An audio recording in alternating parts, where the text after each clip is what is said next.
क्या आप जानते हैं कि अमेरिका भारत के खिलाफ जो एक्शन ले रहा है वो दरअसल एक्शन नहीं बल्कि रिएक्शन है। असली एक्शन तो भारत ले रहा है जिसके बारे में कोई बात ही नहीं कर रहा है। भारत पर टैरिफ लगाना, H-1B वीजा के खिलाफ बयान देना, भारतीय नाविकों को मारना, आपको क्या लगता है अमेरिका ये सब बेवजह कर रहा है? दरअसल सच ये है कि भारत ने अमेरिका के खिलाफ एक इतना बड़ा एक्शन लिया है जिसका रिएक्शन अमेरिका अपनी बौखलाहट में दिखा रहा है।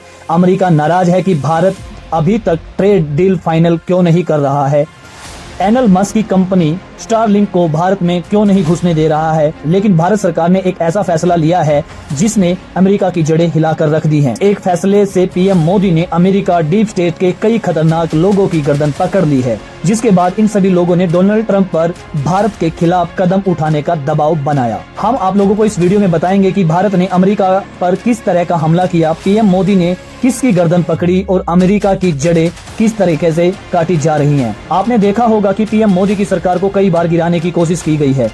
जॉर्ज सोरोस जैसे लोगों के बारे में यह दावा किया जाता है, उन्होंने कहा है कि हम जो है मोदी सरकार को गिराने के लिए काफी मिलियन में पैसा खर्च सकते हैं। भारत की राजनीति को प्रभावित करना चाहते हैं। अमेरिका में ऐसे कई लोग हैं जो भारत को अस्थिर करना चाहते हैं और भारत की अर्थव्यवस्था को नुकसान पहुंचाना चाहते हैं। अमेरिका डीप स्टेट जिस विदेशी फंडिंग और एनजीओ का इस्तेमाल करके भारत को अस्थिर करना चाहते हैं, अब पहली बार पीएम मोदी ने उसी हथियार पर हमला कर दिया है। अमेरिका की इस बौखलाहट का सबसे बड़ा सबूत कुछ दिन पहले देखने को मिला, जब पहली बार अमेरिका की डेमोक्रेटिक और रिपब्लिकन दोनों पार्टियों ने भारत के foreign contribution regulation act FCRA में प्रस्तावित बदलावों की आलोचना शुरू कर दी थी। FCRA कानून की कमजोरियों का फायदा उठाकर अमेरिका और यूरोपीय देश भारत में काम कर रहे एनजीओ और मिशनरी संस्थाओं को फंडिंग भेजते हैं, लेकिन अब यह सब रुक सकता है क्योंकि भारत सरकार FCRA कानून में बड़ा बदलाव करने जा रही है। अमेरिका के दोनों बड़े राजनीतिक दलों ने डोनाल्ड ट्रंप से कहा कि भारत FCRA कानून में जो बदलाव ला रहा है उसे किसी भी तरीके से रोका जाए। मोदी सरकार 2010 के फॉरेन कंट्रीब्यूशन रेगुलेशन एक्ट में ऐसे बदलाव कर रही है जिससे अमेरिका और यूरोपीय देशों के लिए भारत में फंडिंग भेजना काफी मुश्किल हो पाएगा। यदि यह कानून लागू हो जाता है तो विदेशी फंडिंग प्राप्त करने वाले एनजीओ और संस्थाओं पर सरकार का नियंत्रण और अधिक बढ़ जाएगा।